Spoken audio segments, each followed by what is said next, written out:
Queria que você abrisse sua Bíblia no Evangelho de João, capítulo de número 4, dos versículos de número 31 ao 38. Nesse terim, os discípulos lhe rogavam, dizendo: Mestre, come. Mas ele lhe disse: Uma comida tenho para comer que vós não conheceis. Diziam então os discípulos uns aos outros: Ter-lhe-ei porventura alguém trazido o que comer? Disse-lhe Jesus: A minha comida consiste em fazer a vontade daquele que me enviou e de realizar a sua obra. Não dizei vós que ainda há 4 meses até a ceifa? Eu, porém, vos digo: erguei os olhos e vede os campos, pois já branquejam para a ceifa. O ceifeiro recebe desde já a sua recompensa e entesoura o seu fruto para a vida eterna. E desarte se alegra tanto o semeador como o ceifeiro, pois no caso é verdadeiro o ditado: um é o semeador e o outro o ceifeiro. Eu vos enviei para ceifar o que não semeastes, outros, porém, e vós entrastes no seu trabalho. Isto é uma palavra de oração. Poderoso Deus, o Senhor é bom e é maravilhoso. Nós não temos como expressar, Senhor, a alegria de poder estarmos cultuando a Ti. O Senhor nos falou muito, Senhor, esta noite. Nos falou através da liturgia, dos cânticos, nos falou através dos momentos de oração, nos falou, Senhor Deus, através dos textos lidos, da Tua palavra lida aqui. Ó Deus, mas fala ainda mais ao nosso coração neste momento. Usa-nos, Senhor Deus, para que a Tua igreja saia alimentada, diferente, Senhor Deus, saia, não como entrou, Senhor Deus, mas mudado pela Tua palavra, transformado pela Tua palavra, cheios do Teu Santo Espírito, Senhor. Ó Deus, abençoa ainda os mais, em nome de Cristo Jesus. Amém. O pastor americano Tom Askell, idealizador e também autor do livro Amado Timóteo, uma coletânea de cartas escritas por pastores veteranos que tinha o intuito de abençoar o ministério e a vida de um pastor, um jovem pastor. Nessa coletânea, o pastor Tom Askell, ele escreve no intuito de ajudar, de instruir esse jovem pastor na vida eclesiástica. E ele ensina, através do seu livro, a prioridades que o pastor ele precisa ter. Que ele precisa ter algumas prioridades em seu ministério. Mas o livro ele vai muito além. Ele não fala apenas para o pastor, para a vida eclesiástica, mas fala para todos os discípulos. Todo discípulo de Cristo Jesus, ele precisa ter prioridades. Todo discípulo de Cristo Jesus precisa compreender que ele tem prioridades na missão, no chamado, na vocação da qual o Senhor Deus o chamou, pois ele te tirou do caminho das trevas e te transportou para a sua maravilhosa luz. O pastor Tom Askell, no primeiro capítulo, em muitos conselhos que ele dá a esse jovem pastor, ele faz a seguinte pergunta: em ordem de prioridade, para que Deus chamou você? O Evangelho de João também apresenta algumas prioridades. A prioridade que o Evangelho de João apresenta é que Cristo Jesus é Filho de Deus, que o Filho de Deus está sendo e é revelado a sua autoridade como a sua missão, pois o Verbo ele se faz carne e habitou entre nós. João nos mostra a necessidade da fé em Cristo Jesus para que possamos alcançar e ter a bênção de viver eternamente ao lado de Jesus. Ele vai dizer lá no capítulo 20, do versículo 31, ele vai dizer que foram feitos muitos sinais, Cristo fez muitos sinais qual? Para que todo aquele que possa conhecer Jesus, creia nele, para que tenha vida. Já no primeiro capítulo, o evangelista ele vai mostrar que Jesus Cristo ele é Deus e que ele compartilha da mesma essência do Pai, sendo eterno e presente na criação. Ele relata o testemunho de João Batista, que anuncia Jesus como o Cordeiro de Deus que tira o pecado do mundo, preparando o caminho para o Messias. No capítulo 2, o evangelista João destaca a purificação do templo, mostrando que mais uma vez o serviço de Cristo, o Filho de Deus, é transformar, é trazer renovo. Jesus ele traz o renovo para aquele que nele crê. E ele vai dizer isso ainda no capítulo 3, no capítulo 3, na conversa dele com Nicodemos. Quando ele está falando a Nicodemos que o reino supremo, esse reino que agora ele veio anunciar, Nicodemos precisava nascer de novo, uma renovação. O evangelista João, ele está sempre mostrando que Jesus ele é o Filho de Deus, mas que esse Jesus, Filho de Deus, ele tem uma missão. Que esse Jesus é o Filho de Deus, e quando o evangelista apresenta Jesus como Filho de Deus, ele não coloca Jesus como alguém inferior a Deus, mas da mesma essência de Deus. Ele apresenta Jesus como Filho de Deus para que ele diga, para que as pessoas compreendessem também que o Filho de Deus, ele está comprometido com a vontade de Deus. O evangelista João apresenta ainda o testemunho do próprio Jesus. O testemunho de Cristo Jesus. Quando ele diz na declaração dele, eu sou, ecoando de forma clara a forma como Deus revelou-se a Moisés. As 7 declarações de Jesus não apenas afirmam a sua divindade, mas também que Ele é o único meio de salvação e reconciliação com Deus Pai.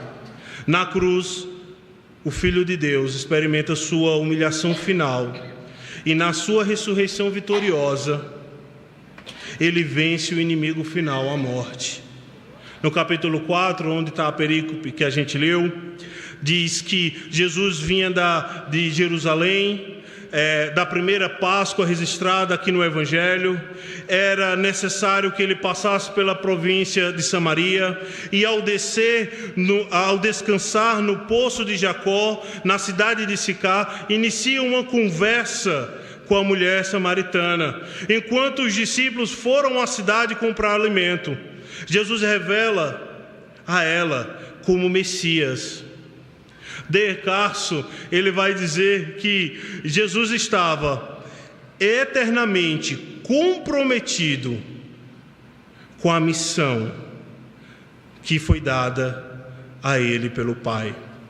Ele ainda diz que Jesus, essa interação dele com a mulher samaritana, mostra que Jesus, ele não está apenas veio pregar para o seu povo, pregar para a sua nação, mas também para anunciar as verdades do reino para todo aquele que o Senhor escolheu. Ele vai mostrar que pregando e anunciando o Evangelho a uma estrangeira, ele vai dizer que todo aquele que de fato faz parte da Igreja de Cristo, não se resume a apenas uma nação, não se resume a apenas um povo, mas sim a toda a sua igreja. O texto que lemos mostra o retorno dos discípulos com o alimento. e a ida da mulher samaritana anunciar o Senhor Jesus como Messias. Além disso, Jesus ensina aos discípulos, continua ensinando aos discípulos a grandeza da sua missão, que é maior e mais importante do que eles poderiam imaginar. Queridos irmãos, diante de tudo que nós podemos observar, eu queria convidar você a, nesta noite, podemos meditar sobre o tema, as prioridades. O que aprendemos com Jesus acerca o que aprendemos com Jesus sobre as prioridades na missão. Quais prioridades nós podemos aprender com Jesus acerca da sua missão? A primeira dela é que Jesus, ele era comprometido, ele tinha um compromisso com a vontade de Deus. Vejamos os versículos 31 a 34. Por gentileza, leia por mim. João 4, do versículo 31 ao 34.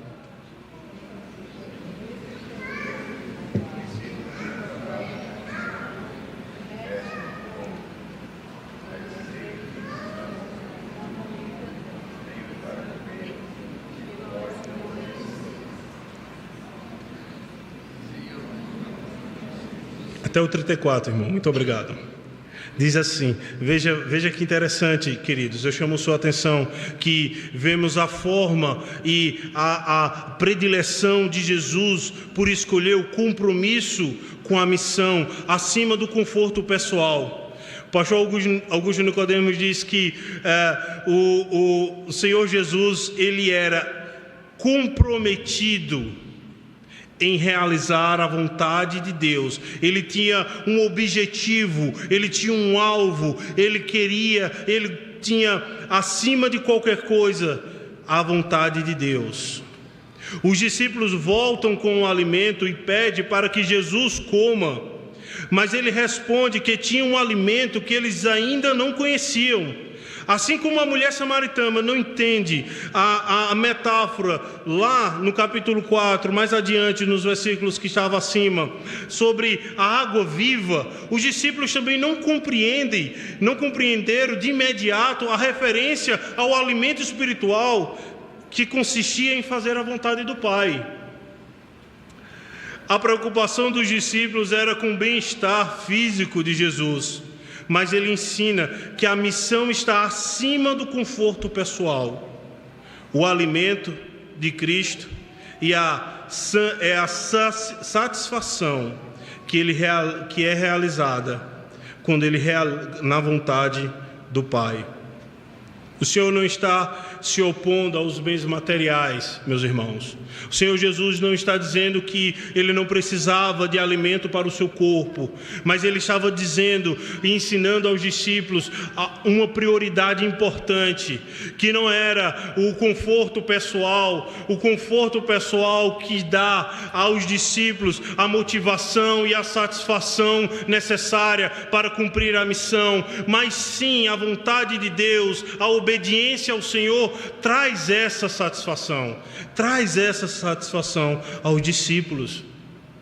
Quando nós olhamos o Senhor Jesus, ele afirma que a vontade, que a missão dele estava em fazer a vontade daquele que enviou. Muitas coisas distraem a mim e a você como discípulo de Cristo da missão da qual o Senhor nos preparou e nos chamou. Muitas coisas nos tira o foco. Às vezes nós buscamos demais uma satisfação terrena. Às vezes buscamos e gastamos a nossa energia, o nosso esforço para que vivamos uma vida de satisfação temporária. Uma satisfação que acaba de uma hora para outra. Às vezes pensamos que a nossa vida se resume a cumprir apenas a nossa agenda do dia a dia, a nossa agenda da semana, a nossa vida ordinária. Mas Deus chamou você, discípulo de Cristo, para cumprir a missão da qual Ele chama, da qual Ele vocacionou. Nós podemos observar que o Senhor Jesus, o Filho de Deus, Ele vem, Ele se encarna, Ele vem com um propósito, o propósito esse de resgatar a sua igreja, e confiou à sua igreja a pregação do Evangelho, confiou à sua igreja a missão de evangelizar aqueles que necessitam. E isso traz satisfação. E isso é uma prioridade que nós precisamos ter. Quantas vezes você se preocupa com o estado espiritual daqueles que Deus te confiou? Porque Deus lhe confiou. Deus lhe confiou um parente, Deus lhe confiou um colega de trabalho, Deus lhe confiou um amigo próximo, Deus lhe confiou o seu vizinho, Deus lhe confiou os seus amigos que estão próximos, que não conhecem a Deus. Deus lhe confiou. Quantas vezes nós nos passamos a semana e não pensamos no estado espiritual desses colegas nossos, desses que Deus nos confia? Deus nos chamou, irmãos, para evangelizar, para falar, para anunciar a palavra de Deus.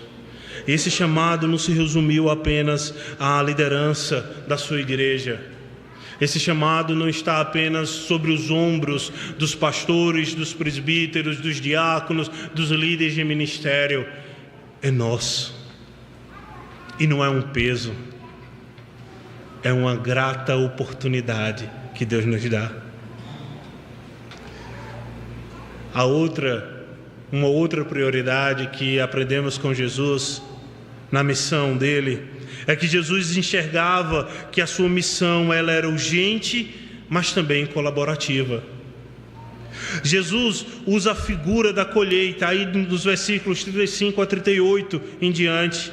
Ele usa a figura da colheita porque era algo familiar aos discípulos. Era algo que os discípulos entendiam e compreendiam bem, pois a nação de Israel era uma nação agrícola, sobrevivia e vivia da agricultura, sabia bem o que era a colheita. Mas Jesus não está falando sobre uma colheita de grãos apenas, mas de almas. Jesus está falando sobre uma colheita espiritual. E o Senhor Jesus ele vai dizer que há uma urgência para que isso aconteça. Não é amanhã, não é no melhor dia, não é no espaço da sua agenda, é hoje, é agora, é já. J.C. Ryle ele vai dizer que, ele vai comentar que a principal lição que podemos aprender com Jesus está no processo de evangelização que deve ser realizado agora, pois os campos já estão brancos para a ceifa. Cristo mostra que a missão não é uma liberdade política como os seus discípulos, como o seu público primário pensava, mas é uma libertação, mas é um resgate espiritual da sua igreja. Precisamos fazer, irmãos, a missão de Cristo hoje e não amanhã, e não no melhor dia, mas é hoje, é urgente. É urgente porque pessoas estão caminhando para o inferno sem conhecer a Jesus Cristo. É urgente porque as pessoas elas estão carentes de ouvir a verdade do Evangelho. Quantas pessoas você conhece que se motivam de manhã para sair do trabalho, se motivam de manhã para fazer suas obrigações diárias, que precisa de artifícios para que sejam motivadas, que precisam de meditação, que precisa de um certo coach na internet. Ele precisa se motivar para poder realizar as suas obrigações. Quanto nós sabemos e conhecemos que a motivação necessária para uma vida boa, para uma vida feliz, para uma vida que tem muitos e muitos desafios, mas que traz um prazer e uma alegria que nós não podemos descrever. A missão, ela deve ser feita hoje, ela deve ser feita agora. Nós precisamos falar de Cristo Jesus.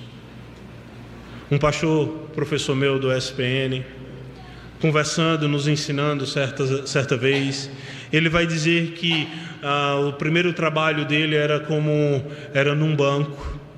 E assim que Cristo converteu o seu coração no ímpeto e na vontade de pregar o Evangelho, ele começava a falar de Jesus Cristo para os seus colegas. Ele trabalhava com 2 ateus. E era uma disputa. Eles passavam o dia inteiro discutindo sobre os princípios bíblicos, ao ponto que o chefe dele chama ele e diz assim: olha, você gosta do seu emprego? Ele gosta bastante. O salário chega no final do mês? Ele chega. Ele diz: você foi chamado para fazer o seu papel, não discutir a sua vida religiosa. Ele ficou bem triste. Ele pensou, conversou com a esposa e disse: rapaz, eu acho que eu preciso trocar de emprego, porque lá eu não tenho a liberdade de expressar aquilo que eu creio e aquilo que eu defendo. Mas um dia, um colega dele, ateu, perguntou a ele assim: cara, eu estou passando por uma dificuldade no meu casamento e eu acho que vou me divorciar. Acho que eu vou abandonar a esposa, vou sair de casa e eu não sei direito o que eu estou fazendo, mas eu acho que eu vou fazer isso mesmo. E ele viu ali a oportunidade de apresentar o princípio bíblico do casamento, do papel do homem, do papel da mulher, dos filhos, de como ele deveria. Resumindo, esse colega dele se tornou membro da igreja e presbítero de sua igreja. Ele teve a oportunidade de ensinar. Às vezes nós acreditamos, irmãos, que fazemos a obra do Senhor sozinha. Veja que o texto que lemos, Jesus, ele vai falar do ceifeiro, ele vai falar do semeador, ele vai falar dessa interação que há entre o ceifeiro e entre o semeador, e que todos que estão trabalhando ali, eles estão felizes, eles estão contentes, porque o resultado é o mesmo, o fruto. E ele vai dizer no versículo 38 que enviar eles para ceifar o que eles não tinham trabalhado, que eles iam entrar no trabalho de outras pessoas, fazendo menção direta aos profetas, aos homens e mulheres usados no Velho Testamento para anunciar a chegada do Messias. E que agora o Messias estava entre eles e era o momento que eles precisavam cumprir a missão de pregar a verdade do Evangelho. Mas nós às vezes achamos que somos únicos na missão, únicos no serviço cristão. E na verdade não é. Bons homens dedicam suas vidas escrevendo livros. Bons homens dedicaram a sua vida pagando o preço para que o Evangelho chegasse a lugares onde eu e você não imaginamos. Agora, neste momento, há homens e mulheres pregando o Evangelho em situações difíceis, onde suas vidas correm riscos. Nós pregamos a palavra do Senhor, irmãos, nós anunciamos e compartilhamos o Evangelho de Cristo, evangelizamos aqueles a quem Deus nos confiou nos ombros dos homens que sacrificaram suas vidas para que possamos ter a liberdade de falar de Jesus Cristo. É impressionante, irmãos, como Deus ele nos ensina nos mínimos, nos detalhes mais pequenos que nós julgamos pequenos. Ele nos ensina que olhar para esses homens é um motivador para que eu e você pregue o Evangelho, para que eu e você evangelize. Olhar para homens como esse, nada traz mais alegria, nada me traz algo além da palavra de Deus, de que ler uma boa biografia de um missionário. Eu fico tão feliz quando vejo aqueles homens e eu fico com o coração inquieto, Porque eu digo como Deus usou esse homem maravilhoso, a família dele, mas não foi fácil, não foi simples. Eu posso me maravilhar, mas ele sofreu. Nós precisamos fazer isso motivados em entender que outras pessoas fizeram, que outras pessoas fazem isso. Eu queria, caminhando para a nossa conclusão, trazer algumas reflexões para os irmãos. E talvez a primeira dela, para que você se sinta motivado, para que você se sinta fortalecido, para tomar a atitude de obediência e falar de Cristo Jesus para aquele que Deus te confiou. Talvez o que possa motivar você é refletir sobre o estado espiritual que você tinha antes da conversão. Olhar para aquilo que Jesus já fez em sua própria vida. Não estou falando que você deve relembrar pecados e se sentir desmotivado ao relembrar desses pecados, mas o contrário, olhar que sua vida estava caminhando para uma eternidade longe de Deus, para uma eternidade afastada do Senhor, mas Deus foi misericordioso, Deus foi bom, Deus olhou para você que nada tinha a oferecê-lo e disse assim: olha, esse é meu filho, é esse que é o meu filho, e trouxe para perto dele, e te tirou de um tremendal de lama chamado pecado, onde suas roupas estavam sujas, onde suas roupas estavam imundas, e colocou você limpo com as vestes brancas, por conta do sangue do Cordeiro. Isso nos motiva. Isso é olhar e dizer: Senhor, eu posso falar da Tua palavra, eu posso apresentar a Ti, Senhor Jesus, a esse meu amigo, a esse meu colega, a esse meu parente, porque o Senhor me resgatou, porque o Senhor mudou a minha vida, porque hoje eu vivo eternamente ao lado do Senhor. Querido, uma outra motivação que pode gerar essa obediência, gerar essa submissão sua a pregar o Evangelho, a evangelizar, é refletir sobre a grandeza de Deus. Talvez você possa achar que eu estou falando da mesma coisa, mas eu vou explicar. A nossa igreja, ela tem um programa diário, um momento com os pastores, e não é poucas vezes que os pastores eles entrevistam os nossos irmãos naquele momento, e é um momento de muita edificação, é um momento onde nós podemos observar os atributos de Deus sendo aplicado na vida diária dos nossos irmãos. E é isso que eu quero convidar você a refletir. Pense nos atributos de Deus. Pense em quanto Deus ele é justo, o quanto Deus é bom, o quanto Deus é amoroso, o quanto Deus é misericordioso. Como o profeta Jonas diz, ele é tardio em irar-se, rico em misericórdia. Pensar nos atributos de Deus é conhecer a Deus.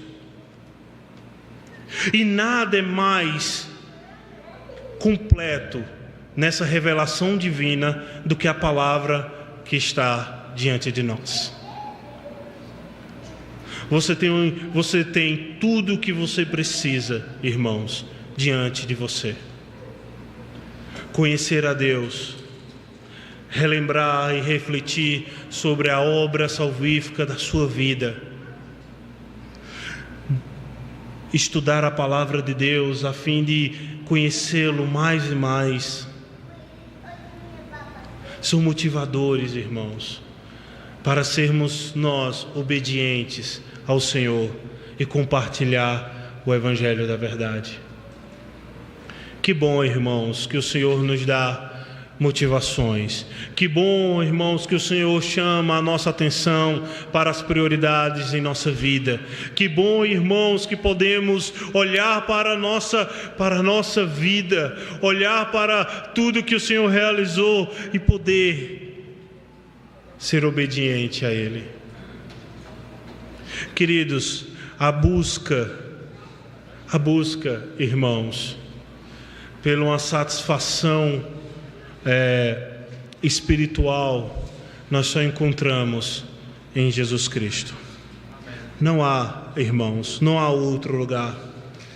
Você pode gastar a sua vida, você pode se gastar o seu tempo apenas juntando bens para você. Você pode gastar a sua vida apenas trazendo o material para te dar um conforto melhor, você e aqueles que estão ao seu redor. Você pode passar, irmãos, horas e horas debatendo nas redes sociais sobre os princípios da palavra de Deus, onde você vai mostrar ali toda a sua destreza, todo o seu conhecimento bíblico, para que as pessoas vejam o quanto você conhece de Deus. Mas, irmãos, fazer aquilo que é ordinário, fazer aquilo que o Senhor nos manda, fazer aquilo que a sua palavra nos dá condições de fazer, isso traz satisfação, e isso é uma prioridade para as nossas vidas.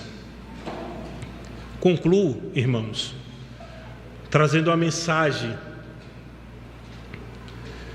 a mesma frase que o pastor Tom Asco fez ao jovem pastor no livro Amado Timóteo. Ele diz assim: em ordem de prioridades, para que Deus se chamou? Em ordem de prioridades, quais as prioridades que você tem mantido, que você tem cultivado para a sua vida, para o seu testemunho, para a sua vida com Cristo? E Jesus nos ensina que a prioridade dele era a vontade do Pai, a vontade de Deus e a sua missão. Que possamos orar ao Senhor para que o Senhor aplique a sua palavra. E peço a permissão para orar também. Eu sei que os irmãos já fizeram, mas para orar pela vida dos jovens que estão no EJC. Já fiz, já trabalhei algumas vezes, e eu queria orar também pelos aqueles que estão trabalhando, que dedicaram esse final de semana para que eles conheçam mais sobre Jesus Cristo. Que a motivação nossa de trabalhar no EJC, a motivação nossa de participar, de dar a eles, aos jovens, ou os casais, as famílias, não seja apenas resumida a 3 dias, mas que isso perdure toda a nossa vida. Toda a nossa vida esteja disposta diante de Deus, para que Ele seja conhecido e que Ele seja louvado. Vamos orar.